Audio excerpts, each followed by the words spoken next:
Hare Krishna, Krishna Krishna, Hare Hare, Hare Rama, Rama Rama, Hare Hare.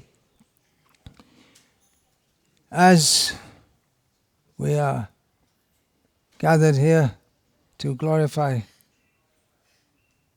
Krishna in the days just before Janmashtami, I thought it appropriate to speak on the 64 qualities of Krishna as given in Bhakti Rasamrita Sindhu by Srila Rupa Goswami, given to us as the nectar of devotion by Srila Prabhupada.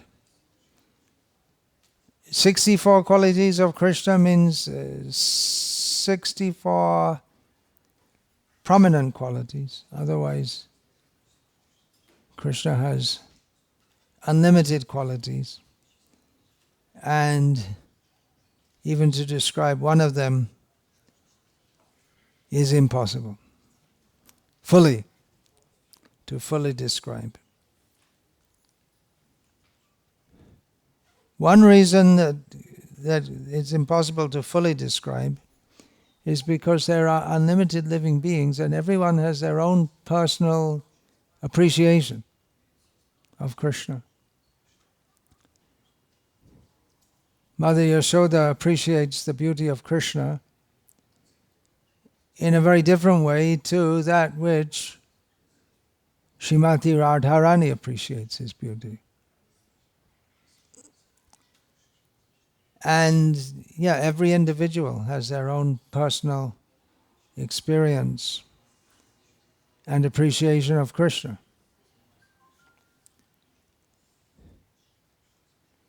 These qualities are described by Srila Rupa Goswami in Bhakti Rasamrita Sindhu. And from the examples he gives to illustrate the qualities, we can really understand the meaning, or begin to understand the meaning of Nana Shastra Vicharanaika Nipuno Sadharma Samsthapako Lokanam Hitakarino Tribhuvane Manyo Sharanyakaro. This prayer of Srila Srinivasa Acharya to all the 6 Goswamis, who are headed by Rupa Goswami, saying that they're very expert in studying all the revealed scriptures for the purpose of establishing genuine religious principles for the benefit of all living beings in all the worlds, and therefore they are worshipable in all the worlds and worth taking shelter of. And it's astonishing how Srila Rupa Goswami could gather so many examples from so many different shastras. Research nowadays is relatively easy. You just get on the internet.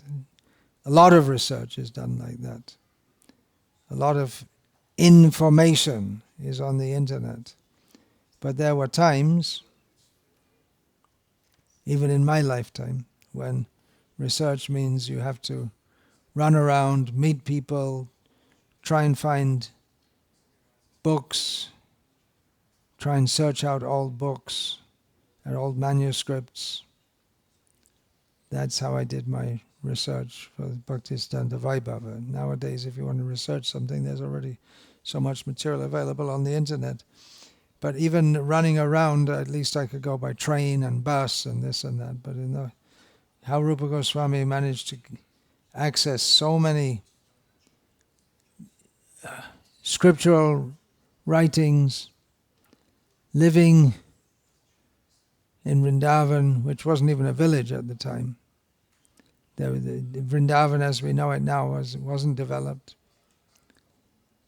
But he was able to bring all this together. And in terms of quantity, even more so Srila Jiva Goswami, who in his Sandarbhas accessed so many books.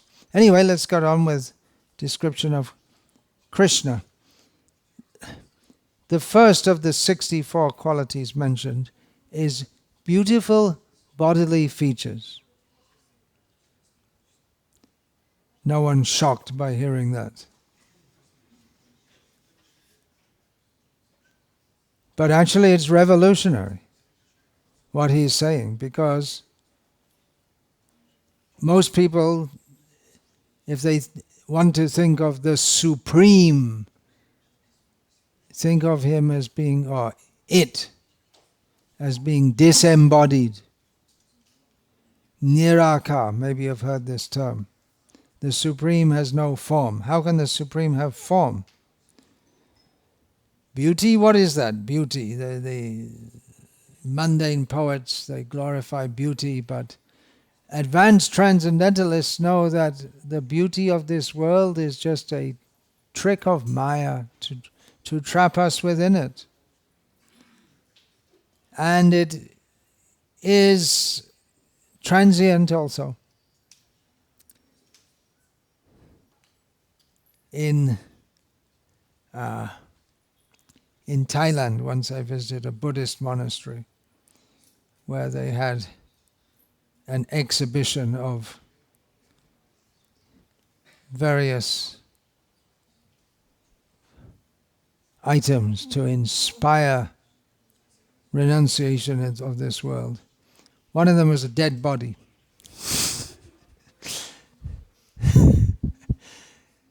It was a dead female body. Somehow, I don't know how it was preserved, somehow preserved, but it had a bad smell also. And next to that was a picture of a very beautiful young woman. So the beauty which we are attracted to today is going to be something quite revolting.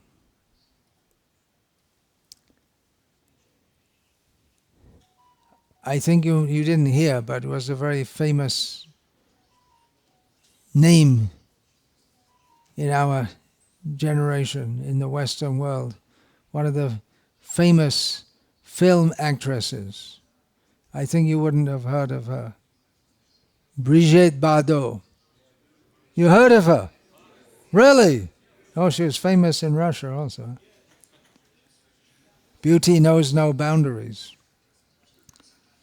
So, one of my godbrothers showed me, this must be 1980s or 90s, Tribhuvanath Prabhu, maybe you heard of him also, he's a fairly famous disciple of Srila Prabhupada.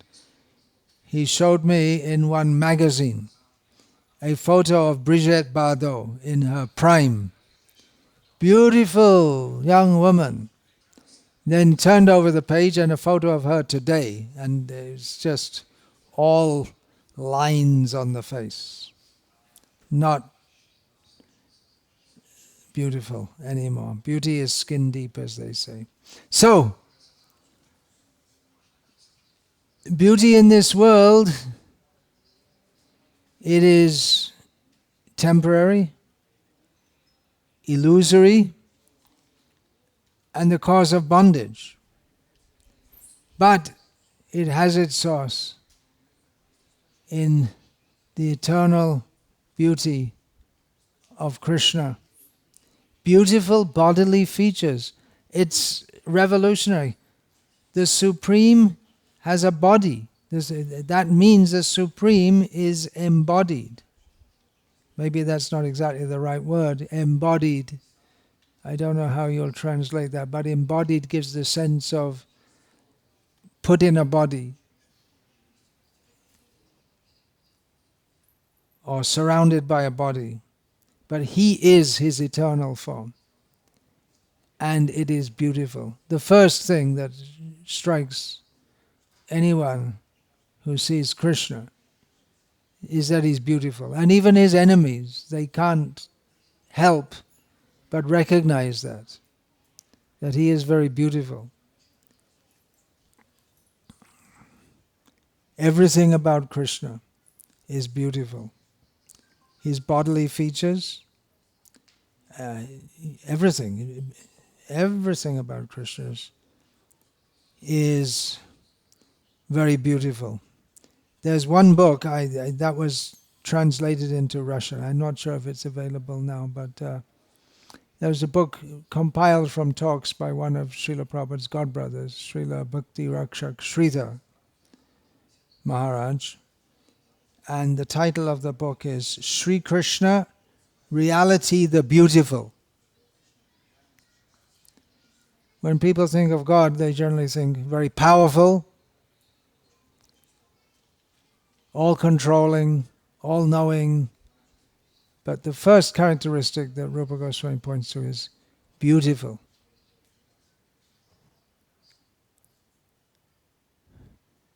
And beautiful not just in a poetic sense, but his very form is beautiful. So this is revolutionary in terms of theology, understanding the nature of philosophy, understanding the nature of reality, and the form of Sri Krishna is the answer. There's one quote in Srila Prabhupada's books, is the answer to all imagined iconography. There are paintings of God. Michelangelo, an old man with a long beard. He must be old, he's been around a long time, right? He has a long white beard. Maybe he's too busy throwing people into hell to have time to shave. It looks like that also from the painting. He looks old and angry. But Krishna is young, beautiful, and sometimes he's angry, but mostly not. And even his anger is auspicious. His beauty is such. He doesn't get old. The idea that God is formless, this is promoted in Islam very strongly. They don't like the idea of the form of God. They're very much against that. Although I wonder how against the personality of God. They're very much against that. But then who are you praying? Who, what, why? Who are you praying to?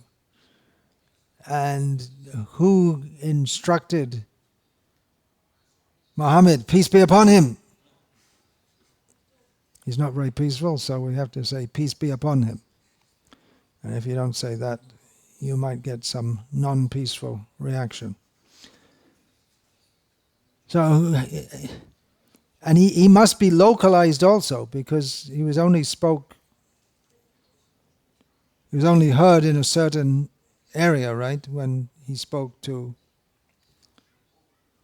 MPBUH.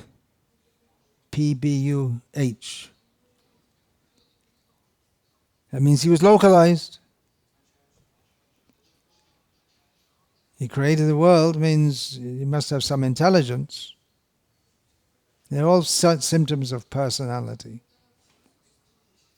And in Christianity, also, they're a bit ambivalent about this. They're not sure. Is person, not person? They pray to Jesus. They have no clear idea of who is God. That's become more prominent in the last few decades. I think probably due to the distribution of Srila Prabhupada's books, that in Christianity they emphasize the personality of God. Otherwise, there's a very strong tendency, especially among the higher level intellectuals, to think that God is ultimately impersonal. But Krishna is the answer. The very form of Krishna is the answer to all imagined iconography. This is the actual form of God. And he's very beautiful. And we can begin to appreciate that. Krishna appears as his deity, and those who don't want to accept the form of God, they become iconoclasts, Do you have that word? Probably have a similar word in Russian. And they like to break the deities. One of the favorite pastimes of iconoclastic religions. They like to break the deity as if they've killed God. But those who are devotees, they can appreciate the beauty of Krishna. And even people who are not exactly devotees, if they have some piety, they can appreciate the deity is so beautifully decorated, so beautifully served. They can begin to appreciate the beauty of Krishna.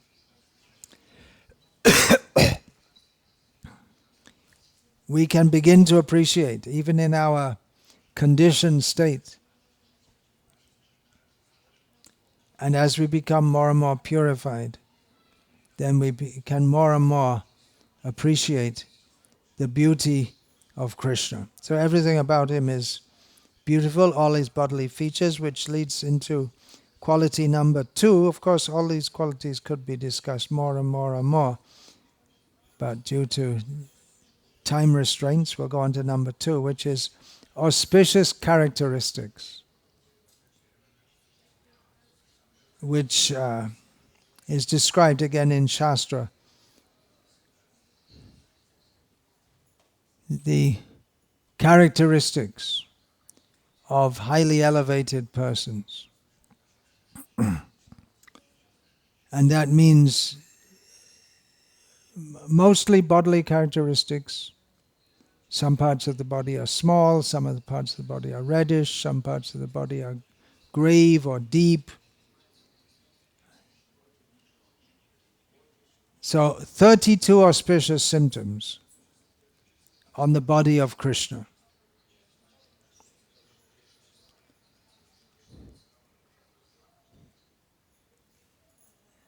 Generally, Rupa Goswami, we have in the Nectar of Devotion, it's described how generally it's expected that auspicious characteristics, bodily characteristics, will be seen in persons born in Brahmana families or Kshatriya families. And then Vaishyas, they may have some, but that's not such an auspicious birth.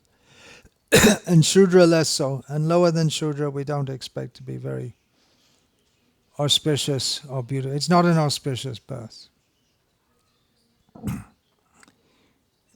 To be born with auspicious markings of the body suggests or indicates that someone performed auspicious activities in a previous life. So everything about Krishna, beginning from his feet, beginning from the bottom of his feet. His feet are marked with there are auspicious markings which indicate him to be the personality of Godhead. There's a painting in the room in which I'm staying of just here, of Krishna and Balaram. It's a copied picture. Someone has painted it. Someone local has painted it. Krishna and Balaram in Vrindavan. But I see they put some shoes or socks on Krishna. Maybe they're afraid that Krishna is going to get hurt by the sharp pebbles and thorns, like the gopis are afraid. But Krishna doesn't, when he's in Vrindavan, he doesn't wear any footwear. He refuses. His mother wanted to give him footwear when he was going for herding the calves, first of all. He says, okay, you give me foot, but then you have to give for all the cows and calves also. So she didn't pursue that further. But it's a great benediction for the people of Vrindavan and for the land of Vrindavan, that the whole land is beautified by the imprints of his feet. And Akrura, when he was coming to Vrindavan, he was anticipating that I will see the footprints of Krishna in the sand of Vrindavan. And it said that wherever Krishna put his foot wherever he went. No one would step on that place, neither humans nor cows. And he must have made thousands of footprints every day. Maybe by the rain or the wind that would become lost, but otherwise the footprint, everyone liked to see Krishna's footprint. So everything about him is very auspicious. He has a reddish luster in 7 places. His eyes are somewhat reddish. Our eyes might get red if we become very tired or very angry. But Krishna's eyes are naturally reddish. The palms of his hands, if you see the deities, generally the devotees, they take deities made in Jaipur from families who are generation after generation making. So the palms of the hands and the soles of the feet will be naturally reddish. And in Vedic culture, the women, they also make the edge of the feet reddish by putting this alta, it's called alta, which Srila Prabhupada translates as red lac dye. And that was standard in India for women until recently. Still some of them do it, to make the feet red. That's very auspicious. Not the whole, just at the edge. His palate, if you look into his mouth, I don't know if there are any dentists looking in Krishna's mouth, but if we see inside his mouth, it's also very reddish. His lips, his tongue, and his nails. So that's very auspicious. Then 3 parts of his body are very broad. His waist is very broad. For women, it's just the opposite. It should be not broad.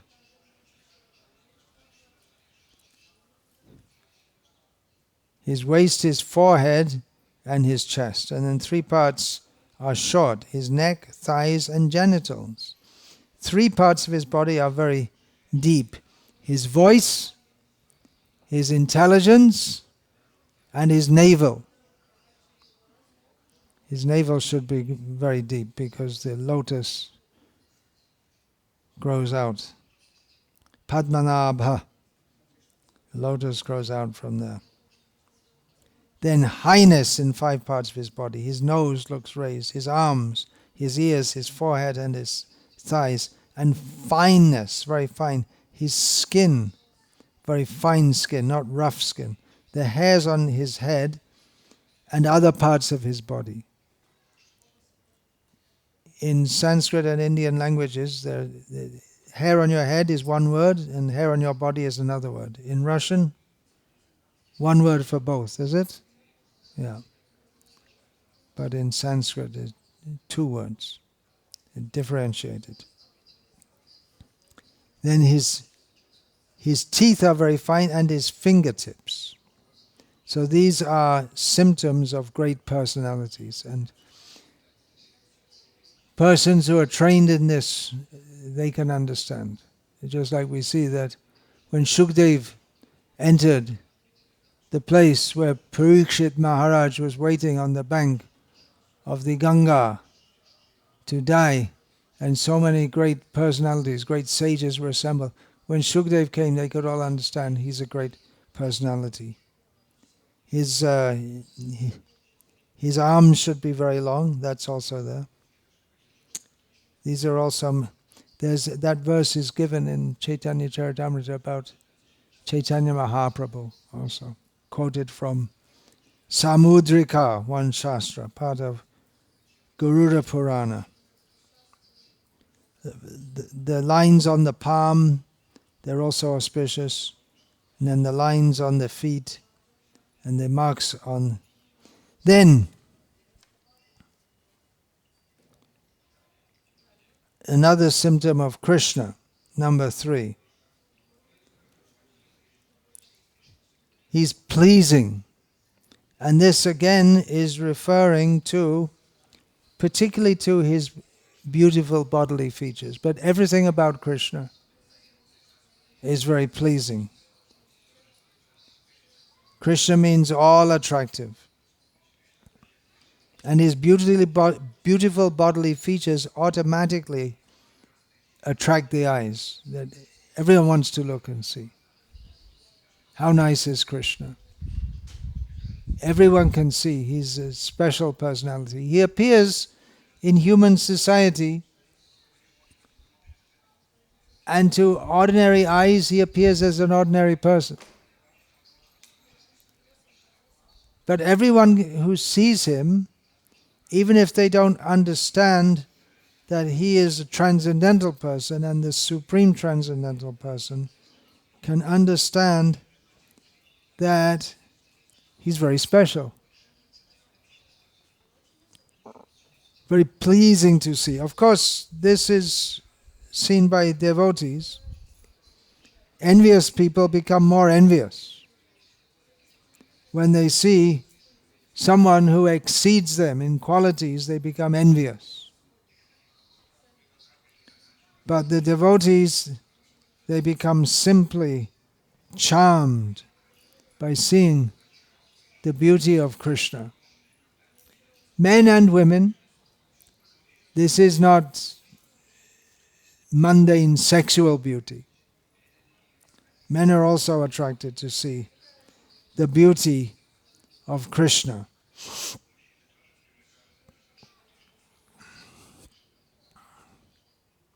Then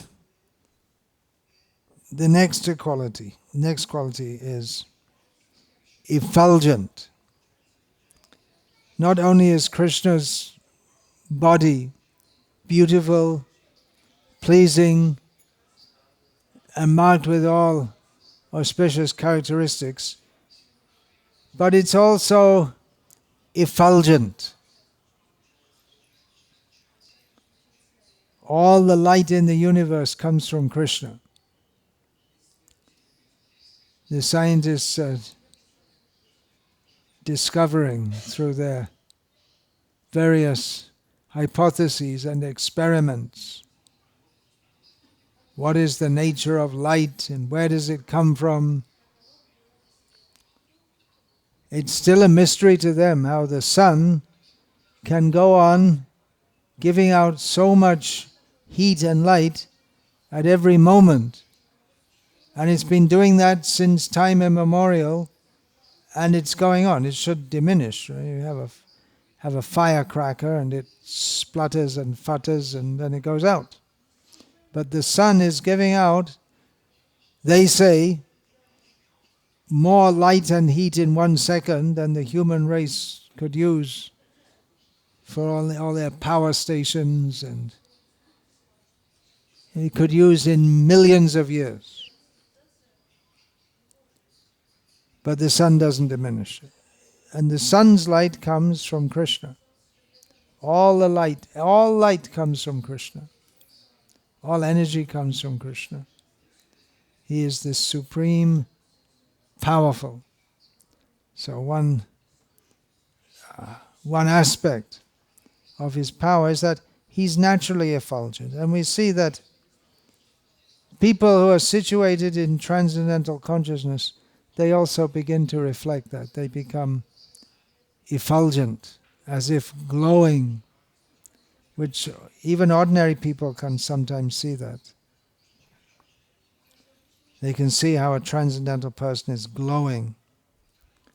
So Krishna, he's glowing, and his transcendental abode, Vaikuntha, does not need any electric lighting or any other form of lighting. It's naturally effulgent.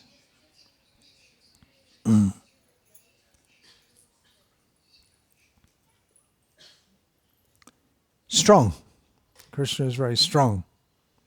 If God is not strong, how can he be God? All powerful. This feature of the Supreme Lord. Everyone who is theistic, anyone who believes in God in any way, they can appreciate He must be all strong, all powerful. Otherwise it's meaningless to talk about God. All powerful, all strong. That's mostly how they think of God. Because in this world, everyone is thinking in terms of power and strength and dominating others. So they think that God must be all strong, all powerful, if there is God at all. And this Sigmund Freud thought that this is how people imagine that there is God. According to his idea, there's no actual God, but people in their primitive state used to look up to the strongest man in the tribe, and therefore people imagined the strongest of all is something like that. God must be the strongest of all. And that's true, He is the strongest. Of course He is. He may not look very strong. He may look like a little boy. When he entered the wrestling arena, Kamsa had him called there, and especially the women of Mathura who were looking on, they became distraught and they thought, this isn't right, these are just little boys and they have to fight with big, strong, trained wrestlers. This is not proper. They thought, these poor little boys, how can they fight against the big, strong wrestlers? But the wrestlers themselves understood these boys are very powerful. So they saw him differently. Different people in the wrestling, who are present in the wrestling arena, they saw Krishna differently, in different ways. Malanam ashanihi. First of all, it stated, first of all, how the wrestlers saw him. They more than anyone, they were anxious not just to see him, but to evaluate him. Who are these young boys who Kamsa has called to fight with us? They were also surprised. Wrestlers fight with other wrestlers, and Chanara said to Krishna that we know that you boys, you wrestle, right? You wrestle, you young boys, you wrestle in the forest. Okay, now try wrestling with us, who are big trained wrestlers, just like you may have seen photos, or maybe you saw in real life these Japanese samurai wrestlers, big, strong, heavy guys. So Krishna, he might not look very strong, but he's stronger than the strongest. Who's ever seen an angry bull? Maybe in Georgia more people saw it, in the villages. Lots of cows wandering around in Georgia. Angry bull, who has seen? It's frightening, isn't it?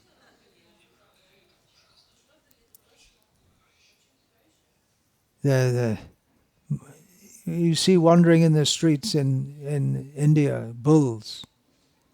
They're pretty peaceful.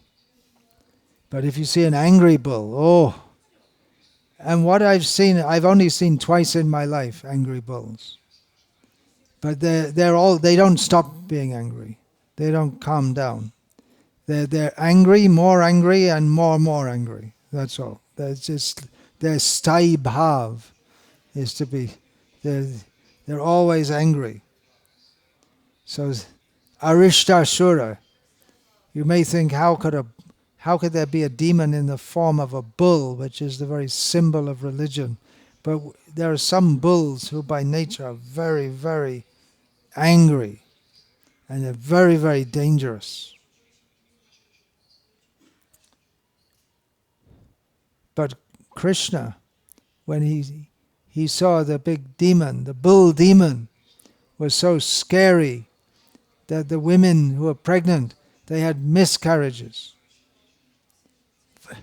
Very, very scary.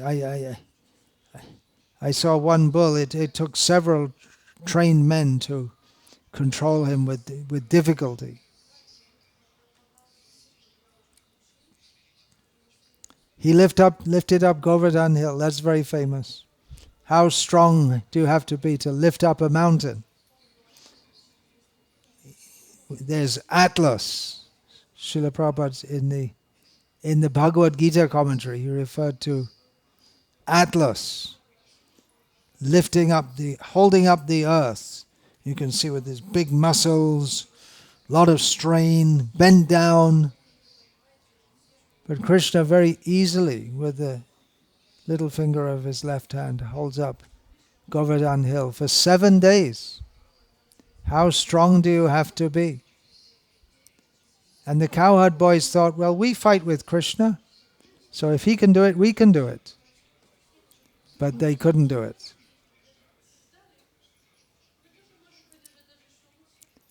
How strong is Krishna? This is just a little demonstration of his strength. Otherwise, without any effort, he holds up millions of universes. So holding up a little hill is a very small thing for him. But he shows, to us it seems like an impossible feat. We couldn't appreciate the full extent of his strength. Sometimes he may show in his universal form, there's some idea of how vastly powerful he is. But that form is not very pleasing. That form is frightening. So Krishna is very strong. He exhibits in his pastimes when he comes to this world, he exhibits his strength sometimes, to some extent. But even that is far beyond our ability to know and appreciate.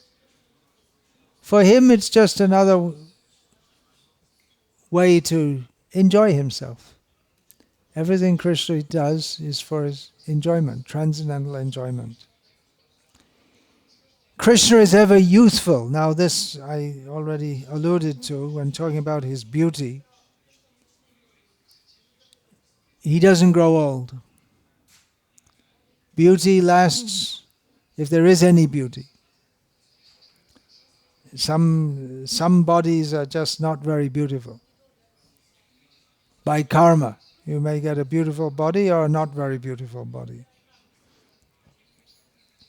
Krishna's form is very beautiful, but always youthful. He doesn't grow old and tired and have a walking stick. Then he needs to go to the spa in Georgia to get his limbs sorted out.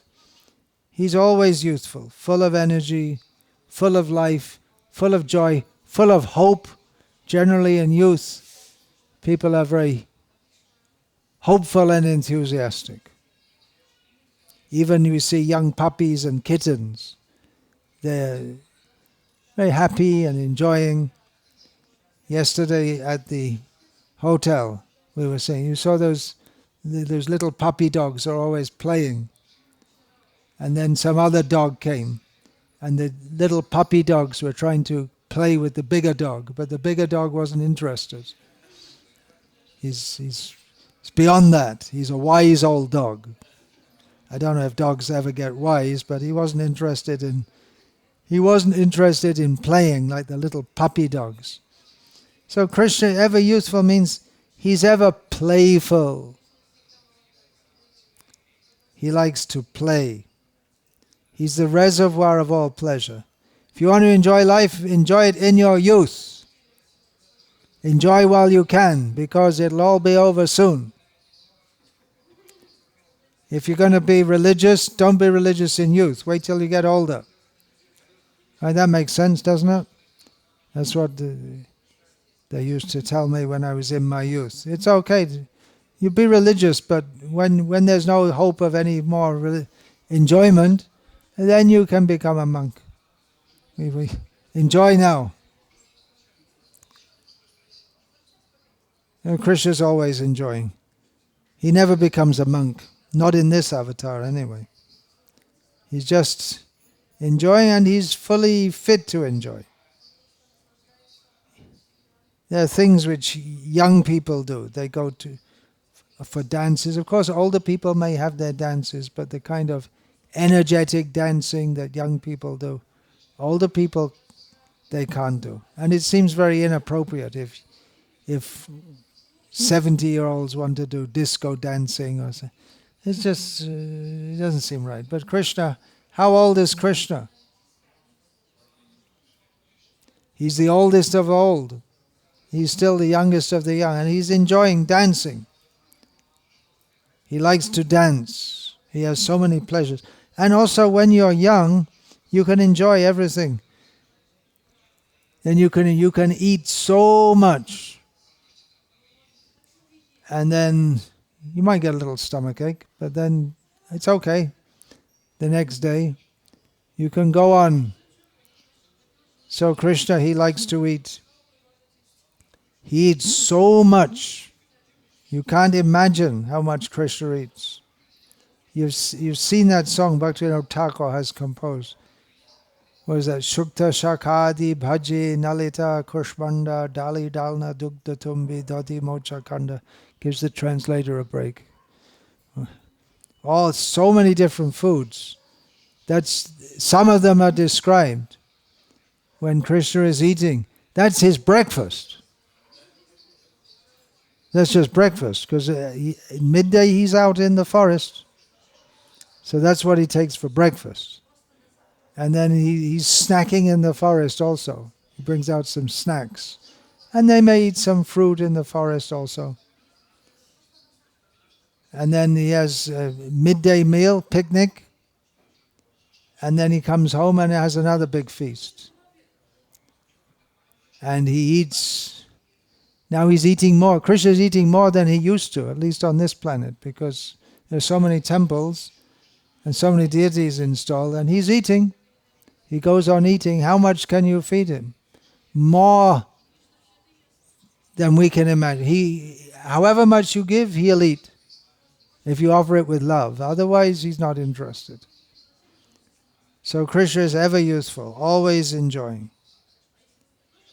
There's a description Rupa Goswami gives.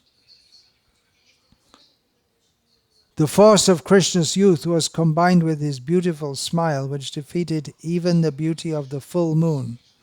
He was always nicely dressed, in beauty surpassing even Cupid, and he was always attracting the minds of the gopis, who are thereby always feeling pleasure.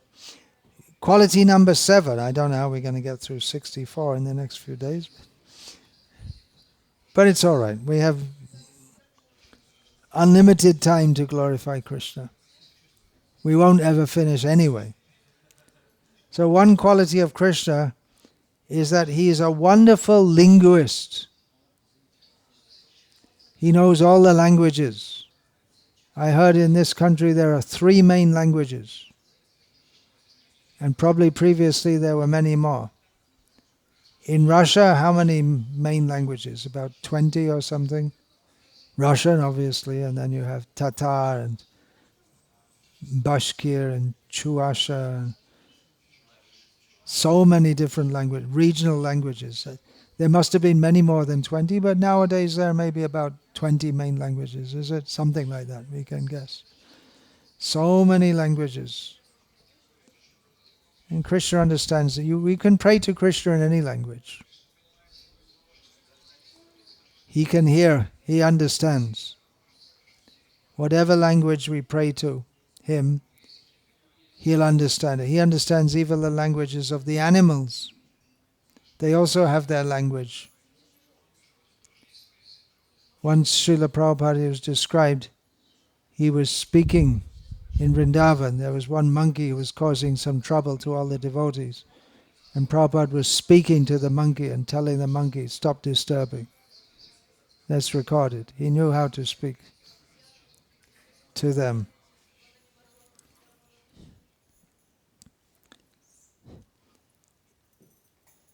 Krishna speaks, with the demigods come and Krishna speaks to them in Sanskrit. He spoke to Arjuna in Sanskrit. Then in Vrindavan, when he's with the gopis, he speaks the local language. Still there's local language in Vrindavan, Brij Bhasha. It's probably a bit different to the Brij Bhasha spoken at that time. Then the Aborigines in Vrindavan, they'd also have their own language. The Pulindas, Krishna could speak with them. He knows how to speak with the cows and the buffaloes. He knows Kashmiri language. He knows how to speak with the birds. He knows all the different languages. And in each language, Krishna is expert in speaking. So that's a great quality. If someone knows many languages, that's considered some good quality, huh? There are many people in Russia who know 3 or 4 languages, right? You know 4 languages, is it? 5 languages, okay. You're a linguist also, specifically. Here in Georgia now, many people know 3 languages. Right? They know the Georgian language and the Russian and English, to some extent, the younger people. So that's considered some quality. But Krishna knows all the languages. Wherever he goes, he can speak with everyone. So that's another great quality of Krishna. And not only is he a wonderful linguist, but if we jump forward one quality, he's a pleasing talker. He knows how to speak in a very pleasing way. Rupa Goswami gives the example that one who can speak sweetly even with his enemy just to pacify him is called a pleasing talker. And he gave the example that when Krishna was defeating Kaliya, the Kaliya snake in the water of the Yamuna, he somewhat apologized. He said, well, don't mind, but it's my duty to protect the cows, because these cows are worshipped even by the demigods. So it's my duty to punish you. He was very... Of course, Krishna, he knows how to speak unpleasingly also. And he could speak in such a way to incite his enemies. So he's very pleasing at speaking. Krishna's Bhagavad-gita, it gives great pleasure when we study Bhagavad-gita. And then another quality is that he's truthful. Krishna's Bhagavad-gita is all truthful. Is the true in the truest sense. But there's a very pleasing example given by Rupa Goswami. He says that a person whose vow is never broken is called truthful. And Rupa Goswami gives the example that Krishna promised Kunti that at Kurukshetra, all your 5 sons, they will survive. He promised that. So when all those 5 sons of Kunti came home without being killed like almost everyone else in the battle, she praised him.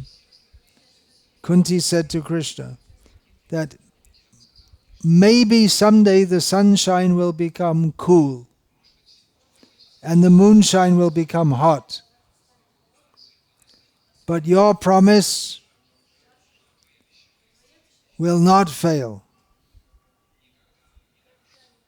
Another example given is that Krishna went with Arjuna and Bhima disguised as brahmanas to the court of Jarasandha. And Jarasandha looked at them and said, well, they don't look like brahmanas. They're dressed as brahmanas, but by their bodily features they look like kshatriyas. Big, strong, and even they have the marks on their shoulder of keeping the bow on their shoulder, and they speak in deep, commanding voices like kshatriyas. And I think I've seen them before. So then Jarasandha asked, well, who are you? And Krishna very truthfully said, I'm your enemy. You know me, Krishna.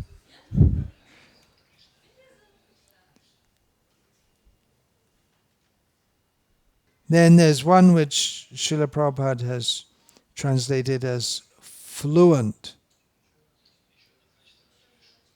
And the Sanskrit word is Vavaduk. And Srila Prabhupada explains that a person who can speak meaningful words with all politeness and good qualities. So that's similar to a pleasing talker. That Krishna speaks meaningfully and very politely. And one of the gopis, now we're talking about the older gopis, who was listening when Krishna was speaking to Nanda Maharaj about before the worship of Indra, which Nanda Maharaj had arranged to worship Indra. And Krishna wanted to change Nanda Maharaj's mind and tell him, no, let's worship Govardhan instead. So one gopi who heard that later described to her friends that Krishna, when he was persuading Nanda Maharaj, was speaking very meaningfully and politely and gently, as if he was pouring nectar into the ears of all present. The words of Krishna are so attractive that they can immediately change the heart of even his opponent. His words can immediately solve all of the questions and problems of the world. That's very important, isn't it? That's especially in Bhagavad-gita. All the problems, all the doubts in your mind can all be solved by Krishna's words in Bhagavad-gita. And all the problems of the world can be solved by Bhagavad-gita. Although Krishna does not speak very long, each and every word from his mouth contains volumes of meaning. That's very much so in Bhagavad-gita. It's small. There are copies of Bhagavad-gita you can buy. It's if you see the size of this watch, it's about less than twice the size of this. And a little bit, this much thick. You can have the whole Bhagavad-gita like that. So it's not very big, but each word has volumes of meaning. So important. Who can speak like that? Who can speak in a way which is very meaningful? Every word he says is for the benefit of human society. A very highly learned person can do so. People who are not highly learned, what are they going to speak for the benefit of others? People, if you don't have knowledge, we can't give knowledge to others. So this is another quality, Rupa Goswami says. Highly learned. Now, the definition of highly learned given here is very important. When a person is highly educated, so he becomes highly learned, but along with that, he acts strictly on moral principles. So learning, it's not simply a matter of cramming some information into our brains, but one can be actually said to be learned if he acts strictly on moral principles. That definition of a pandit, pandit means a learned person, that is given by Charnakya Pandit, and Srila Prabhupada used to quote that. Anyone know that? Matrivat paradareshu paradravyeshu loshravat atmavat sarvabhutanam yah pashyati sapandita. Who is a pandit? We can see who is a learned person who sees every woman except his own wife as mother.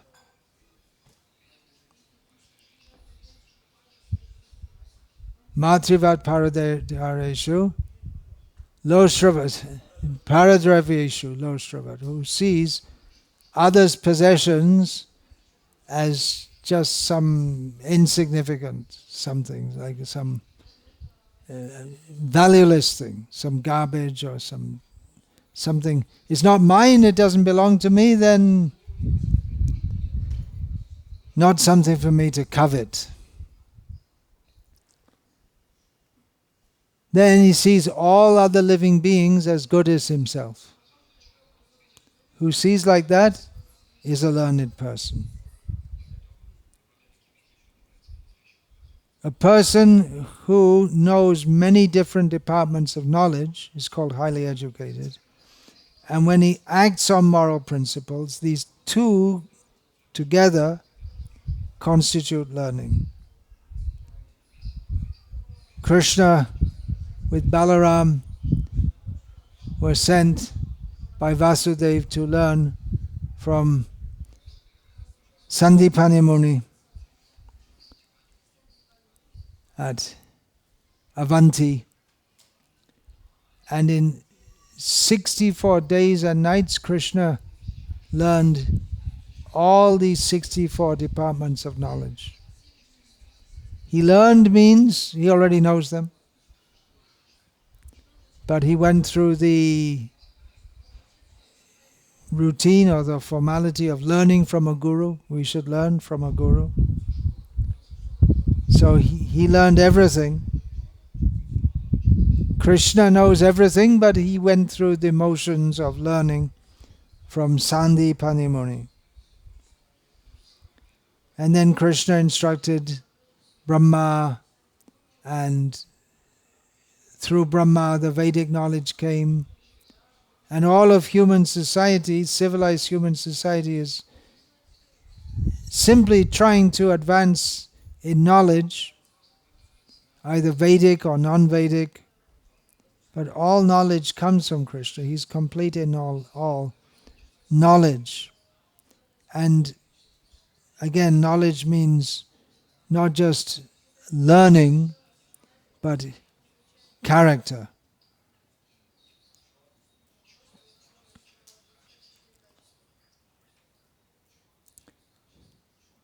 And being highly educated, we can expect also highly intelligent. Now, when we say Krishna is highly intelligent, we may think that, oh yeah, someone is intelligent, someone is more intelligent, someone else is more intelligent. But there's no real comparison with Krishna. Generally, if we want to talk about intelligence, the very symbol of someone who's intelligent is Albert Einstein. Is it in your culture also? He's considered the most intelligent person. But he was also just theorizing and trying to understand. But Krishna doesn't have to theorize and try and understand. He knows everything. Vedaham samatitani vartamarnani charjana bhavishyani cha bhutani mang tu veda na kaschana. Krishna knows everything, past, present, and future. And no one can know him. No one can be as intelligent as Krishna. It's simply not possible.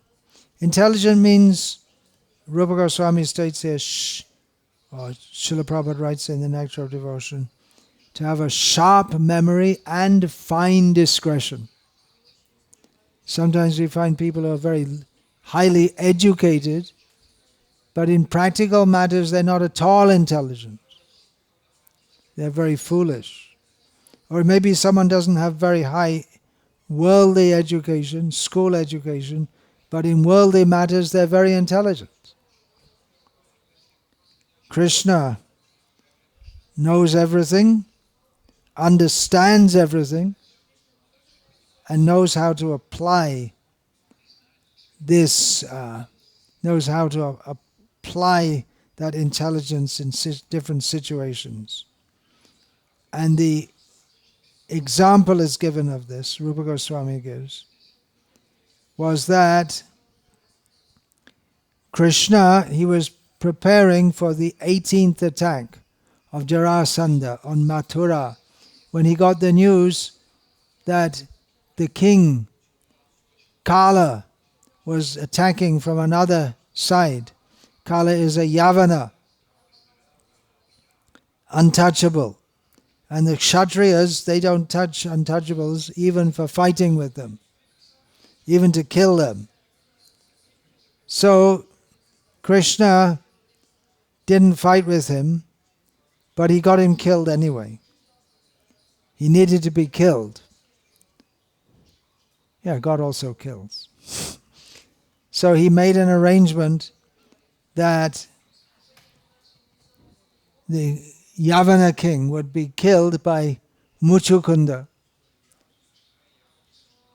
And in the same way, at the same time, Krishna also gave mercy to Muchukunda. So one feature of Krishna's intelligence and his is that he, with one activity, he effects various goals.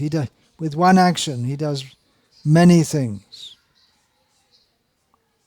And therefore he's also called a genius.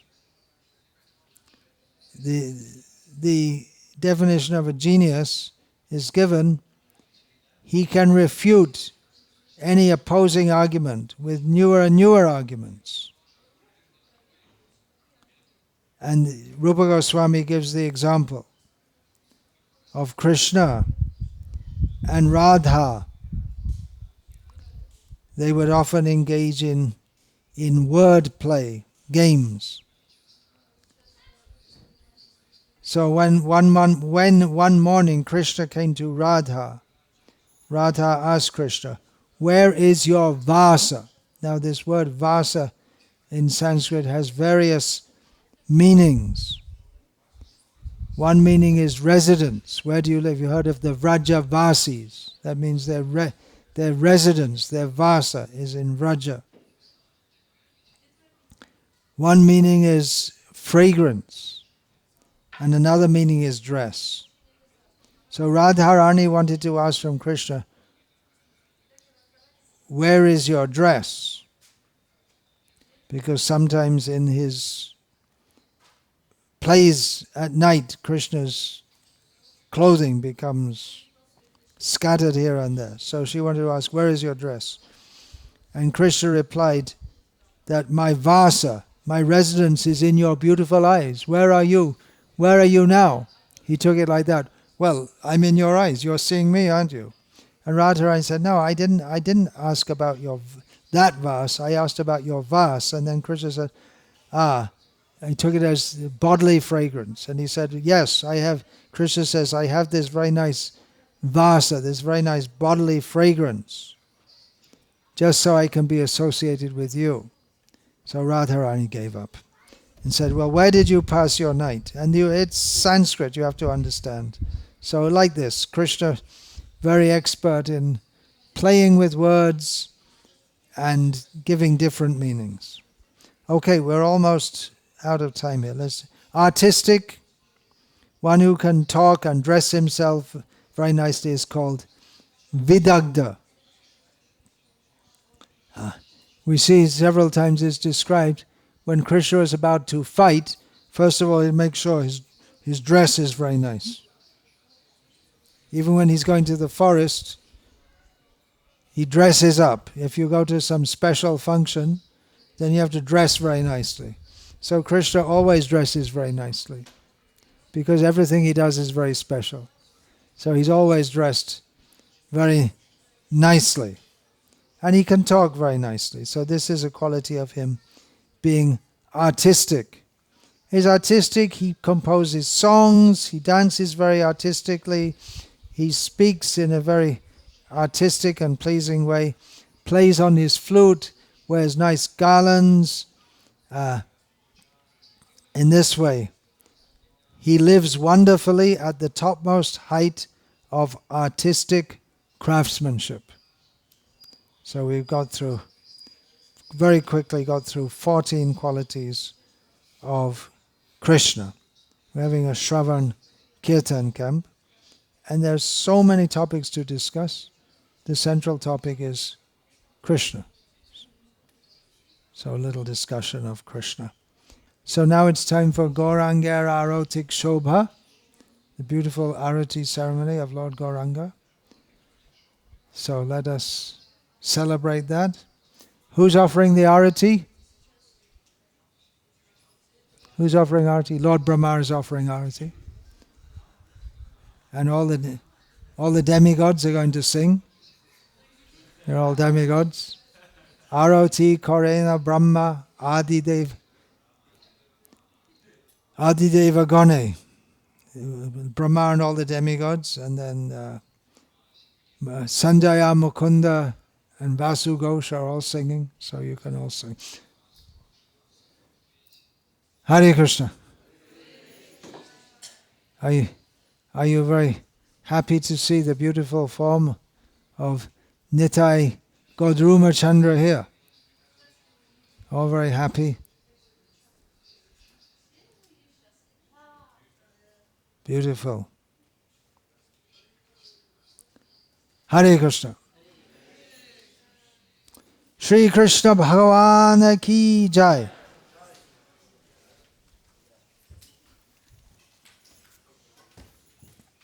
Srila Rupa Goswami Prabhupada ki jai.